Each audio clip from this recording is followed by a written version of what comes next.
আমিন তুমি এতিয়া ঘৰলৈ যোৱা নাই? মোৰ কামখিনি শেষ হ'লে মই যাম। তুমি বহুত ভাল ল'ৰা।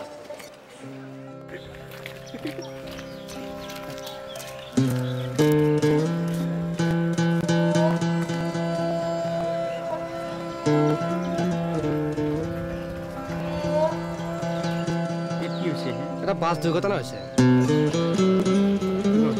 হয়, ল'ৰা এজন মাৰা গৈছে।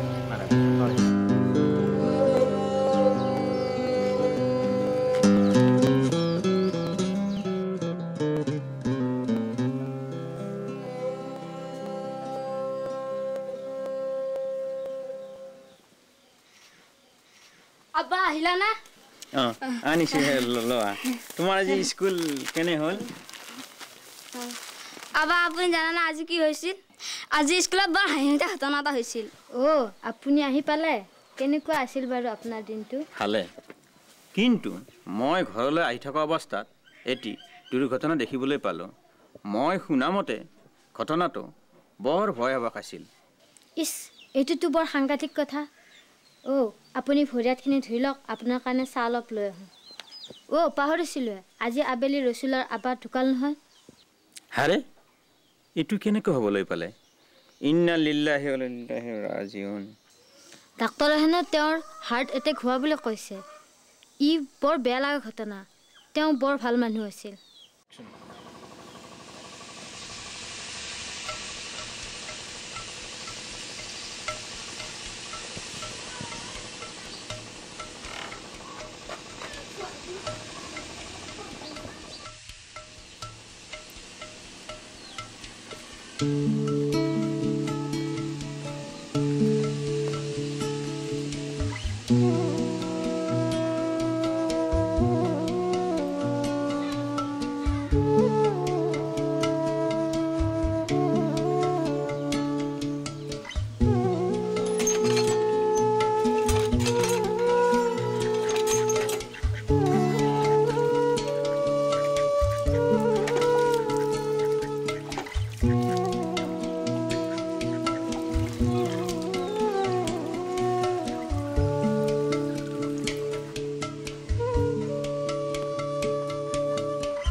চোৱা, অলপতে হোৱা ভূমিকম্পত অসমৰ বহুতো মানুহ মৰিল।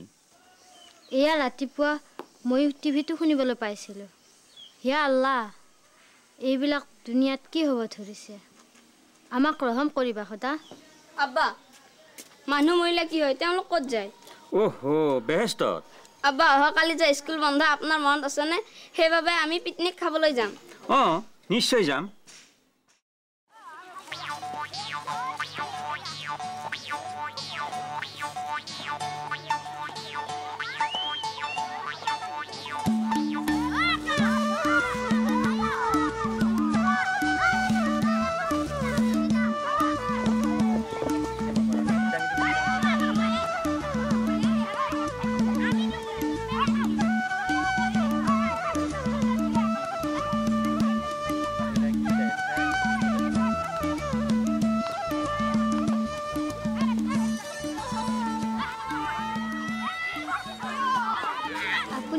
চিন্তা কৰি আছে?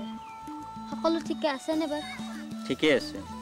ভূমিকম্পত মৰা লোকসকলৰ কথাকে মই ভাবি আছোঁ, আৰু মোৰ মৃত্যুৰ পাছত মোৰ যে কি গতি হ'ব সেই কথাটো মই ভাবিয়ে পোৱা নাই। আপুনি মৃত্যুৰ কথা এনেদৰে এতিয়াই নাভাবিবচোন। ই অমংগলৰ কথা। আহক আমি খাওঁ।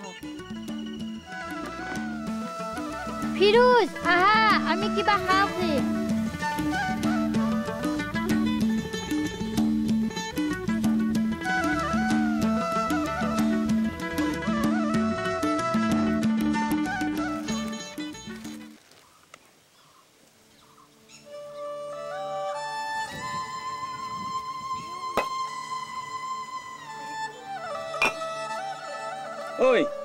শুনচোন, মই অকণমান বাহিৰত চাহ খাই আহোঁ মোক বিচাৰি কোনোবা আহিলে অলপ বহিবলৈ ক'বা হ'ব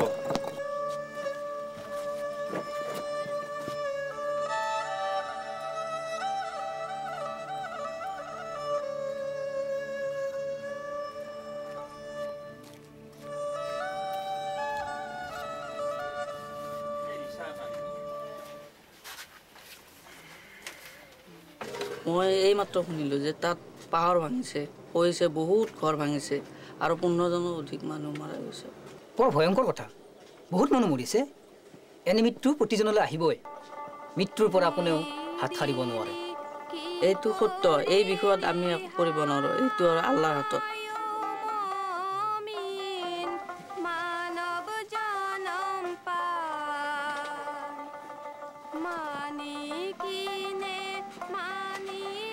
আল্লাহ এইবোৰ কি শুনিবলৈ পাওঁ কি দিলি কি কৰিলি হায় মমিন মানৱ জনম পাই মানি কিনে মানিলি আল্লাহৰ দুৱাৰ মানি কিনে মানিলি আল্লাহৰ দুৱাৰ কি দিলি কি কৰিলি হায় মমিন মানৱ জনম পাই মানি কিনে মানিলি আল্লাহৰ দুৱাৰ মানি কিনে মানিলি আল্লাহৰ দুৱাৰ ই কেনেকুৱা কথা মই য'তেই যাওঁ তাতে একেবোৰ চিন্তাই মোক জুমুৰি ধৰে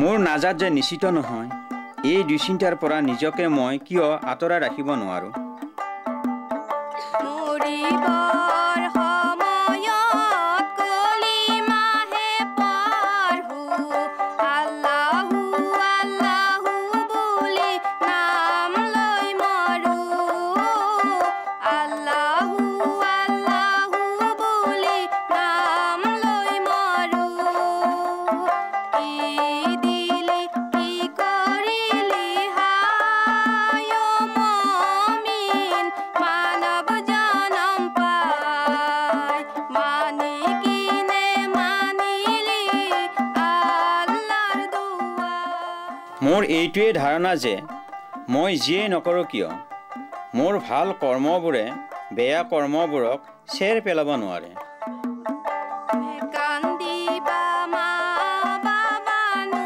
বুলিবা হিয়া তোমাৰ আমাৰ বিচাৰ হ'ব কেয়ামতৰ দিনা তোমাৰ আমাৰ বিচাৰ হ'ব কেয়ামতৰ দিনা কি দিলি কি কৰিলি হায় মমিন মানৱ জনম পাই মানি কিনে মানিলি আল্লাহৰ দুৱাৰ মানি কিনে মানিলি আল্লাহৰ দুৱাৰ মই ভাবোঁ মই যিমানেই অধিক ধৰ্ম কৰ্ম কৰোঁ সিমানেই কম নিশ্চিত যে এইবোৰে মোক সান্তনা দিব নোৱাৰে মই কেনেকৈ নিশ্চিত হ'ব পাৰোঁ যে মোৰ সকলো মন্দ নাইকিয়া হ'ব আৰু এইবোৰে মোক আমনি নিদিব চাৰি ভাই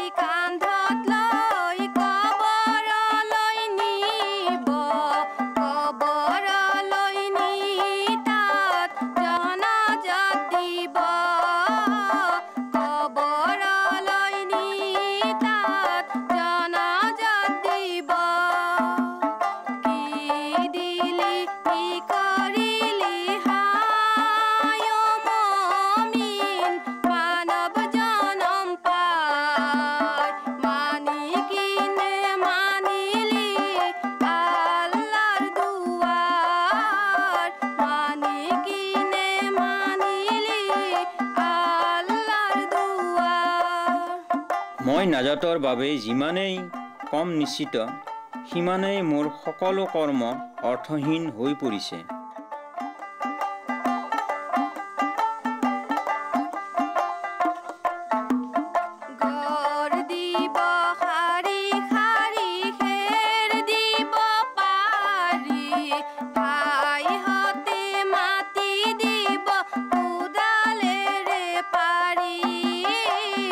ভাইহঁতে মাতি দিব কোদালেৰে পাৰি কি দিলি কি কৰিলি হায় মমিন মানৱ জনম পাই মোৰ এনেকুৱা লাগে যে কেনেবাকৈ এইবোৰ বিষয় মোৰ পৰা দূৰ হৈ যায় আৰু মই ৰং মনেৰে বাচি থাকিব পাৰোঁ। আল্লাহৰ দুৱাৰ মানি কিনে মানিলি আল্লাহৰ দুৱাৰ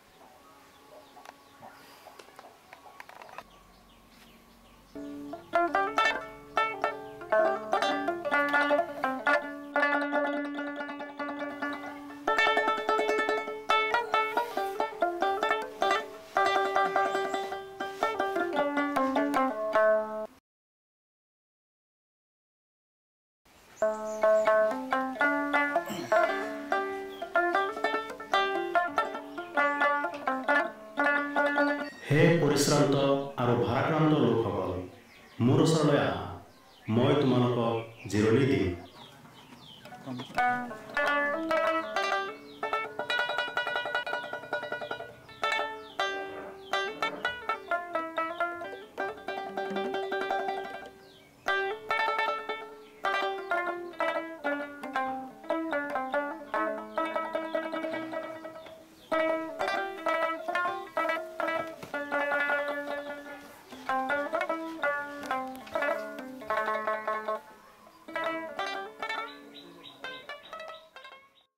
নজমা, তুমি জানানে মৃত্যুৰ পাছত আমাৰ কি হ'ব? তেনে দুশ্চিন্তাত মই ভাগৰি পৰিছোঁ। হয়, আপুনি সেই বিষয়ে সিদিনা পাৰ্কত অনাৰ পিছৰে পৰা মোৰ মনত খুব বেয়াকৈ ধৰিছে। মই সেই বিষয়ে আগতে কেতিয়াও ভবা নাছিলোঁ। এই দুশ্চিন্তাই মোক ইমানে বেৰি ধৰিছে যে যোৱাকালি সপোনত মই নিজকে মৰা অৱস্থাত দেখিছিলোঁ আৰু তোমালোকে মোৰ চাৰিওফালে বহি কান্দি আছিলা। মোৰ টোপনি নোহোৱাত ঘৰৰ পৰা ওলাই আহি বাৰান্দাত চকীখনত বহি থাকোঁতে মোৰ চাৰিওফালে এটি উজ্জ্বল পোহৰ পৰে আৰু মই শুনিবলৈ পাওঁ যে হে পৰিশান্ত আৰু ভাৰাক্ৰান্ত লোকসকল, মোৰ ওচৰলৈ আহা, মই তোমালোকক জিৰণি দিম। মই ইয়াৰ অৰ্থ একোকে বুজিব পৰা নাছিলোঁ, কিন্তু শব্দটো শুনাৰ পাছৰে পৰা মোৰ মনত এক আনন্দৰ ভাৱ সৃষ্টি হয় আৰু বহু দিনৰ মূৰত ভালকৈ আজিহে মোৰ টোপনি হৈছে।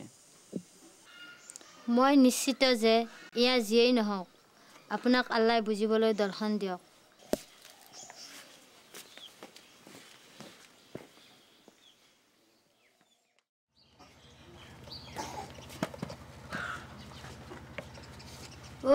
আপোনাক দেখা কৰিবলৈ এজন আলহী আহিছে। চালাম দেখোন, আপোনাক দেখোন বৰ ভাল লাগিল। আপুনিনো কেলৈ আহিলে আমাৰ ঘৰত? মই ইফালে গৈ আছিলোঁ, মই জানো আপুনি ইয়াতে থাকে, এপাক সোমাই যাওঁ বুলি আহিলোঁ। আপোনাৰ ভালনে? আপুনি আহি বৰ ভাল কৰিলে, আপোনাক বহুত দিন দেখা নাছিলোঁ। ভাইজান, মই বৰ্তমান চাৰিওফালৰ পৰাই সুখী। নজমা, একাপ চাহ লৈ আহচোন। ৰহিমজান, আপোনাক লগ পাই বৰ ভাল লাগিছে। চেহেৰাত এক অজান আনন্দৰ মুখ দেখা পাইছোঁ, যিটো মই কেতিয়াও দেখা পোৱা নাই। ৰাতিপুৱা আহিল ভালে কৰিলে, কিন্তু যোৱাকালি ৰাতি মোৰ জীৱনত আচৰিত ঘটনা এটা ঘটিছিল। কেনেকুৱা ঘটনা ভাইজান? এয়া কিছুদিন আগতে আৰম্ভ হৈছিল, যেতিয়া আমাৰ চুবুৰীত এজন বয়সীয়া লোকৰ ইন্তেকাল হৈছিল। মই যোৱা ৰাতি ভালদৰে টোপনি যাব নোৱাৰা অৱস্থাত আসমানৰ পৰা এটি আৱাজ শুনিছিলোঁ। আৱাজটো আছিল, হে পৰিশান্ত আৰু ভাৰাক্ৰান্ত লোকসকল, মোৰ ওচৰলৈ আহা, মই তোমালোকক জিৰণি দিম। তাৰ পাছৰ পৰাই মোৰ মনত এক আনন্দৰ সৃষ্টি হয়, কিন্তু ইয়াৰ অৰ্থ কি মই একো বুজিব পৰা নাই। মই আপোনাৰ এই আচৰিত দৰ্শনৰ কথা বুজাব পাৰোঁ। ই আচলতে পবিত্ৰ ইঞ্জিল শ্বৰীফত পোৱা যায়। এয়া ইঞ্জিল শ্বৰীফতো আছে? হয়, এয়া পবিত্ৰ ইঞ্জিল শ্বৰীফত আছে। মই আপোনাক দেখুৱাম।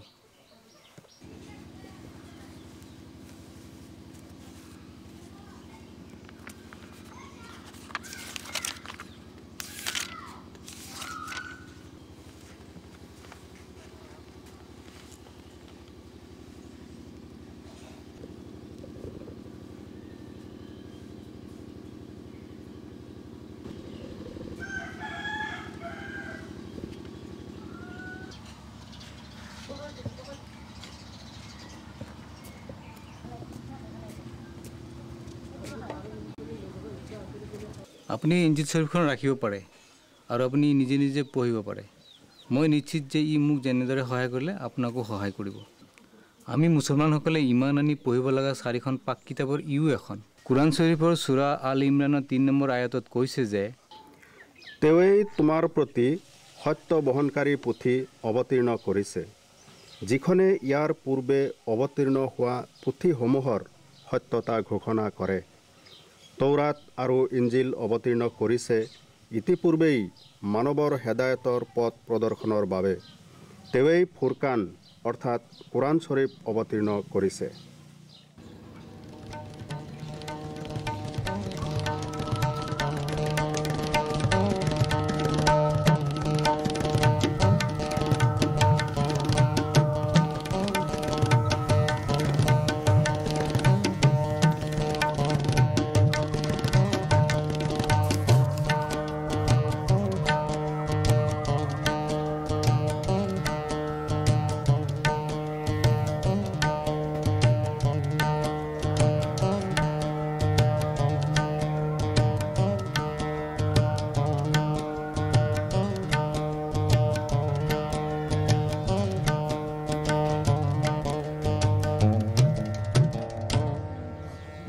ঘৰিয়াল মৰিলেতো তেনেকৈ নমৰে, ঘৰিয়াল মৰিলেতো কাণটো লৰি থাকে এনেকৈ। ঘৰিয়ালে হয়, ঘৰিয়াল মৰিলে কাণটো লৰিয়ে থাকে নেকি, সিদিলে কাণটো এনেকৈ লৰাই দিয়াৰ লগে লগে সিয়ালে গম পাই গ'ল যে ঘৰিয়ালটো মৰা নাই। সেইটো কাহিনীটো। আমাৰ বাইদেউহঁতে আজি সন্ধিয়া চাহৰ কাৰণে কি ব্যৱস্থা কৰিবা? বিশেষ আয়োজন আছে। চাহানা আহি মোৰ লগত চাহ পিঠা বনাই দিয়াত সহায় কৰাৰ কাৰণে বহুত ভাল লাগিল। তোমাৰ লগত থকা সময়খিনি বৰ আনন্দ পালোঁ। বাহিৰৰ ফালে কোনোবা এজন ৰৈ আছে। এই দেখোন মোৰ দোষ ৰহিম।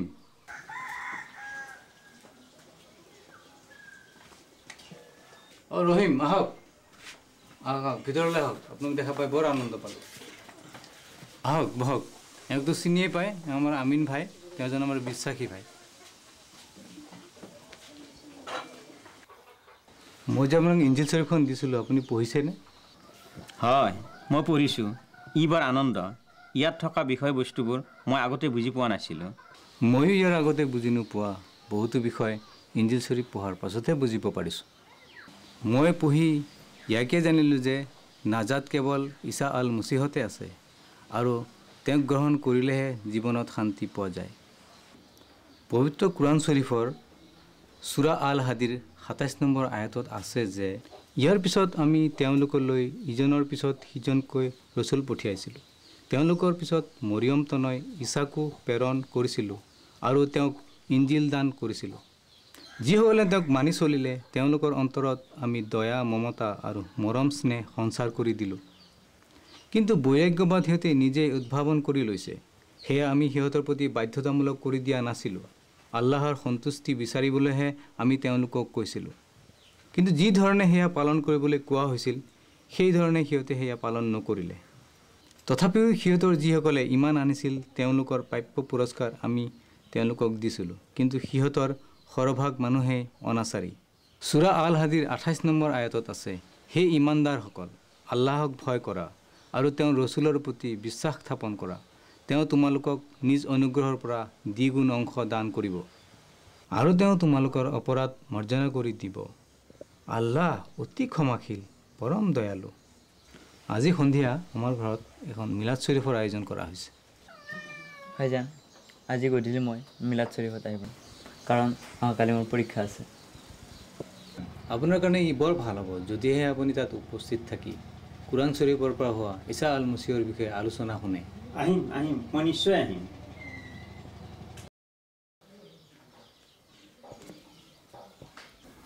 আসসালামু আলাইকুম। ওয়ালাইকুম সালাম। ৰহিম ভাই আহিলে, আপোনাক দেখি বৰ আনন্দ পালোঁ। আহক।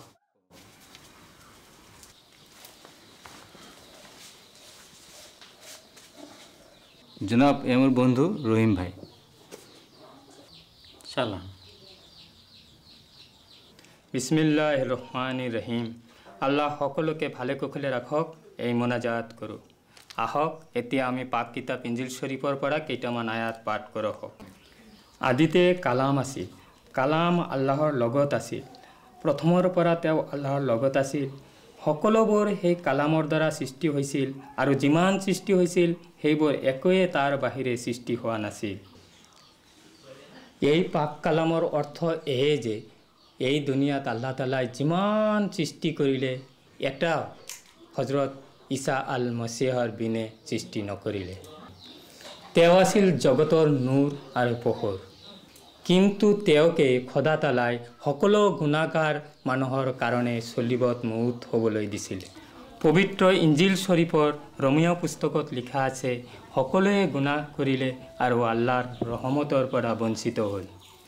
আল্লাহ জগতক কিমান মহব্বত কৰিলে যে তেওঁৰ একমাত্ৰ পুত্ৰক দান কৰিলে, যিজনে তেওঁত কিমান আনে তেওঁ নষ্ট নহয় কিন্তু অনন্ত জীৱন পায়। জনাব, মই এটা কথা বুজি পোৱা নাই, আমি সকলোৱে কেনেকৈ পাপী হ'লোঁ? সৰু শিশু এটি জানো পাপী হ'ব পাৰে? প্ৰথম মনুষ্যদয় আদম আৰু হাৱাই আল্লাহৰ অবাধ্য হৈ যি গুণা কৰিলে সেই গুণাহৰ ভাৰ পৰৱৰ্তী বংশধৰসকলে বহন কৰিব লগা হ'ল। গুণাগাৰ বান্দাসকলে কেতিয়াও বেহেস্তত যাব নোৱাৰে।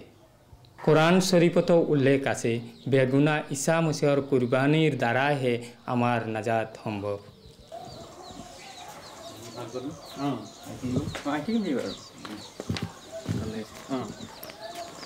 আহিল, ভাল লাগিল।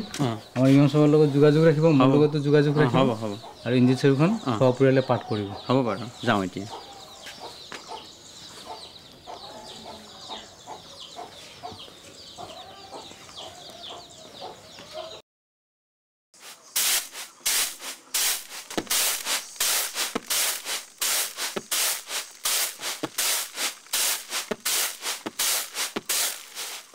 আপুনি আহিলে? আপোনাৰ সময়টো কেনেকুৱা আছিল? তোমাৰ মনত আছেনে কেইদিনমান আগতে যে মোৰ সপোনৰ কথা কৈছিলোঁ, য'ত নেকি এই শব্দ শুনিছিলোঁ, হে পৰিশ্ৰান্ত আৰু ভাৰাক্ৰান্ত লোকসকল, মোৰ ওচৰলৈ আহা, মই তোমালোকক জিৰণি দিম। তোমাৰ নিশ্চয় মনত আছে, পিছদিনা যেতিয়া শ্বাহ আলম আমাৰ ঘৰত আহিছিল, তেতিয়া তেওঁক মই এই কথাষাৰ কৈছিলোঁ। তেওঁ কৈছিল যে এই কথাষাৰ হেনো পবিত্ৰ ইঞ্জিল শ্বৰীফত আছে আৰু এই পাক কিতাপখন আমাৰ মুছলমান সমাজে পঢ়িব লাগে। তেতিয়া তেওঁৰ পবিত্ৰ ইঞ্জিল শ্বৰীফখন মোৰ তাত থৈ যোৱাত সেইখন মই পঢ়া আৰম্ভ কৰিলোঁ। মই ভবা নাছিলোঁ যে হজৰত ঈসা আলাইহিছ ছালাম আমাৰ নাজাতদাতা আৰু তেওঁ গ্ৰহণ কৰিলেহে আমাৰ সকলো গুণা মাফ হয়। পিছদিনা এনে এখন মেহফিলত মই যোগ দিছিলোঁ, য'ত নেকি ঈসা আলাইহিছ ছালামৰ উম্মতসকল আছিল। তেওঁলোকে কোৰাণ শ্বৰীফৰ পৰা হজৰত ঈসা আলাইহিছ ছালামৰ বিষয়ে আলোচনা কৰি আছিল। কোৰাণ শ্বৰীফৰ বহুতো ঠাইত হজৰত ঈসা আলাইহিছ ছালামৰ বিষয়ে উল্লেখ আছে। এই সকলোবোৰ আগতে মই বুজিব পৰা নাছিলোঁ, কিন্তু যেতিয়া তেওঁক দৰ্শনত পালোঁ তেতিয়া সকলোবোৰ মই বুজি পালোঁ। ই বৰ আনন্দৰ কথা। ময়ো তেওঁৰ বিষয়ে জানিব বিচাৰিছোঁ। অনুগ্ৰহ কৰি তেওঁৰ বিষয়ে মোকো অলপ বুজাই কওক। দুনিয়া আৰু পৃথিৱীৰ মাজত যত যিমান বস্তু সৃষ্টি কৰিছিল সববোৰ আল্লাহ তাল্লাহে সৃষ্টি কৰিছিল। দুনিয়া আৰু পৃথিৱীৰ মাজত যত যিমান বস্তু সৃষ্টি কৰিছিল সব আল্লাহ তাল্লাহে সৃষ্টি কৰিছিল। বিশ্ব পানীৰ ওপৰে ভূমিৰ ভিত্তিত থাকিলেন, মাটি পানীৰ পৰা সৃষ্টি কৰিছে। বিশ্ব তাহাৰ মধ্যে যাৰা বাস কৰে তাহাৰো তাৰা, পৃথিৱীত যেগিলা বস্তু বাস কৰি আছে সেইবিলাকো আল্লাহ তাআলাৰ। তাহাৰ সেই ভূমি মাটিৰ নিচেই পানীৰ ওপৰে ধৰি পৃথিৱীখন পানীয়ে ধৰি ৰাখি আছে। তাহাৰ পৃথিৱীত যিবিলাক বস্তু বাস কৰি আছে সববিলাক আল্লাহ তাআলাৰ, কাৰণ তিনি গভীৰ পানীৰ ওপৰে ভূমিৰ ভিত্তিত থাকিলেন।